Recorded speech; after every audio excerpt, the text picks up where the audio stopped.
everyone and welcome to my channel. এখন আমি বিবি number 1 1999 সালে রিলিজ হওয়া সিনেমা ডেভিড ধাওয়ানের পরিচালনায় মুখ্য চরিত্রে যারা যারা অভিনয় করেছেন অনিল কাপুর, সালমান খান, করিশ্মা কাপুর, তাব্বু, সুস্মিতা সেন এবং সাইফ আলী খান একটা ছোট চরিত্রে এখানে অভিনয় করেছেন।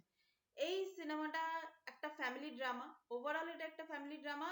আর এখানে প্রেম আর পূজা এদের দুজনের সংসার, তাদের জীবনে আসে রূপালী নামে একজন আপকামিং মডেল, সেখান থেকে এক্সট্রা ম্যারিটাল অ্যাফেয়ার। তো তারপর কি হয় এখানে যদি আমি বলি যে প্রেম আর পূজার যে চরিত্রটাতে অভিনয় করেছে প্রেম সালমান খান এবং পূজা করিশ্মা কাপুর, আর ডক্টর লখন খুরানা আর লাভলি খুরানার চরিত্রে অভিনয় করেছে অনিল কাপুর এবং তাব্বু। আর এখানে রূপালীর চরিত্রে অভিনয় করেছেন সুস্মিতা সেন। এখানে যে জিনিসটা দেখানো হয়েছে এই সিনেমাটাতে, কি জিনিসটা দেখানো হয়েছে, গল্পটা তো আমরা সবাই জানি।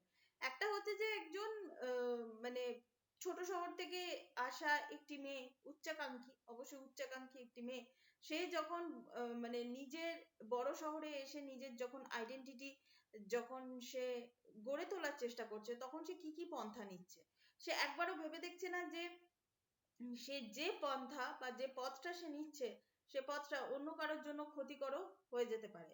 তো সেটা সে দেখছে না। এবং এখানে সালমান খানের যে চরিত্রটা, মানে প্রেমের যে চরিত্রটা, সে আমরা সিনেমার শুরুর দিকেই আমরা বিবি নাম্বার 1 যে টাইটেল ট্র্যাকটা, সেই টাইটেল ট্র্যাকটা আমরা শুনতে পাই। সে এমনিতে বউয়ের সামনে তো বলছে বউ বিবি নাম্বার 1, কিন্তু এদিকে এই এক্সট্রা ম্যারিটাল অ্যাফেয়ারে কিন্তু সেও কিন্তু জড়িয়ে পড়লো, আলটিমেটলি কিন্তু পড়লো। তো এখানে মানে কিসের জন্য, মানে এটা একটা দিক, একটা অ্যাঙ্গেল তুলে ধরার চেষ্টা করেছেন ডিরেক্টর, কিন্তু সেই অ্যাঙ্গেলটা আমার মনে হয় না মানে একদম পারফেক্টলি ওকে। যে এখানে পূজা মানে করিশ্মা কাপুরের চরিত্রটাকে দেখানো হচ্ছে খুব ট্র্যাডিশনাল। মানে এখানে সে একটা বাড়ির বউ যেরকম হয়, তার দুটো সন্তান আছে, মানে প্রেম আর পূজার দুই সন্তান আছে, একটা ছেলে একটি মেয়ে। তার শাশুড়ি আছে, তার এত বড় একটা সংসার আছে। তো সেই হিসাবে মানে পূজার চরিত্রটাকে এখানে খুব ট্র্যাডিশনাল, ঘরোয়া এরকম ধরনের দেখানো হয়েছে। সো দ্যাটস ওয়াই এখানে ডিরেক্টর একটা দেখানোর চেষ্টা করেছেন যে এই আপকামিং মডেল সুস্মিতা সেনের যে ধরনের বডি ল্যাঙ্গুয়েজ বা যে ধরনের তার অ্যাপিয়ারেন্স দেখানো হয়েছে, সেই দিক থেকে মানে সে দৃষ্টি আকর্ষণ করেছে, সেই হিসাবে প্রেম মানে তার প্রতি আকৃষ্ট হয়েছে, এই জিনিসটা ডিরেক্টর দেখানোর চেষ্টা করেছে। কিন্তু এটা সেই সময়ের জন্য 1999 সালের জন্য হয়তো ঠিক আছে, কিন্তু এখনকার প্লট পয়েন্ট অনুযায়ী ওইসব আপকামিং মডেল আর ওরকম কিছু না। মানে কেউ যদি মনে করে যে সে বেঠিক হবে, সে বেঠিক হয়েই যাবে, মানে সেটা যে কোনো ক্ষেত্রেই সেটা হতে পারে। তো এইটা হচ্ছে এই এই পোর্শনটা। এবং এখানে ডাক্তার লখন খুরানা এবং লাভলি খুরানা এরা দুজনে যেটা করেছে সেটা হচ্ছে প্রেম আর পূজার এই যে সংসারটাকে তারা কিভাবে বাঁচানোর চেষ্টা করেছে, সেইটা হচ্ছে এখানে দেখানো হয়েছে। এবং সেদিক দিয়ে কিন্তু দুজনে নিজের নিজের জায়গায়, এনাদের আজকে তাব্বু আর অনিল কাপুরের কিন্তু স্ক্রিন টাইমিং কম ছিল। তো সেই হিসাবে যেভাবে তারা অভিনয় করে ওই মানে ওই দৃশ্যগুলোকে পুল অফ করেছে, এটা সত্যি কথা মানতেই হবে যে কমেডি সিনেমা করা ভীষণ কঠিন, ভীষণ কঠিন, মানে লোককে হাসানো প্রচন্ড কঠিন। আর যদি অভিনয়ের দিক থেকে বলি, আমি তো সবার আগে তো অনিল কাপুরকেই রাখবো। উনি এত কম মানে স্ক্রিন টাইমিং পাওয়ার পরেও উনি যেভাবে অভিনয় করেছেন সেটা মানে করিশ্মা কাপুর, তারপর আছে তাব্বু, আছে সালমান খানকে আমি একটু পরেই রাখবো। সুস্মিতা সেন সেই সময় বলিউডে অনেকটা নতুন। আপনারা জানেন যে 1993 নয়তো 1994 তিনি মিস ইউনিভার্স হয়েছিলেন।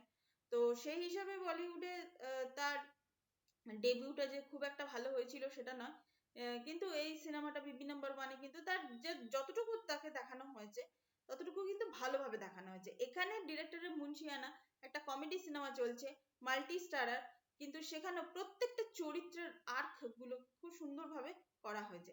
আজকে ওই যে টাইটেল ট্র্যাকটা যেটা আছে বিবি নাম্বার 1 যেটা টাইটেল ট্র্যাক, ওটা আমি পারলে ডেসক্রিপশন বক্সে দিয়ে দেবো।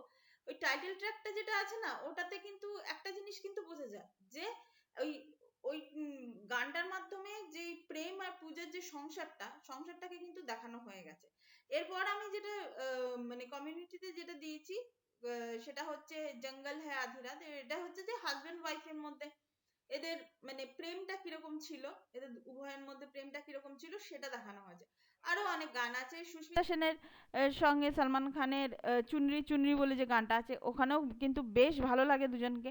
এছাড়া অনিল কাপুরের সঙ্গে একটা গান আছে, সালমান খান, সুস্মিতা সেন, করিশ্মা কাপুর, হাই মির্চি বলে যে গানটা, সেই গানটাও কিন্তু বেশ ভালো লাগে। মানে এইটা হচ্ছে complete package, commercial movie, comedy, drama, complete package হচ্ছে এই সিনেমাটা। তো এই সিনেমাটা আপনারা দেখুন, আপনারা খুঁজে পেয়ে যাবেন। এই সিনেমাটা খুব সহজেই অ্যাভেলেবেল আছে, এবং আপনারা যদি সত্যি সত্যি এন্টারটেন হতে চান, অত টেনশন সমস্ত কিছু ছেড়ে দিয়ে রিলিফ হওয়ার জন্য যদি এন্টারটেন হতে চান, তাহলে অবশ্যই বিবি নাম্বার 1 এই সিনেমাটা আপনারা গিয়ে দেখুন। হ্যাঁ, আরেকজনের কথা বলতেই হবে, সেটা হচ্ছে সাইফ আলী খান। সাইফ আলী খানের চরিত্রটা খুব একটা মানে স্পেস তো পায়নি, ওটা গেস্ট অ্যাপিয়ারেন্স ছিল। মানে এখনকার দিনে আমরা যদি ক্যামিও ক্যারেক্টারের কথা বলি, তখনকার দিন 1999 সাল বলে ক্যামিও ক্যারেক্টারের কথা তো বেশি আসে না। তো সাইফ আলী খান এখানে মানে গেস্ট অ্যাপিয়ারেন্সে ছিল। তো সেই হিসেবে যতটুকু ছিলেন, তার পারফরমেন্স ভালোই ছিল। তো ওভারঅল এটাই ছিল বিবি নাম্বার 1 এ আমার একটা ছোট্ট review. Thank you so much, that's all. Please keep watching and please subscribe my channel. Till then, good by.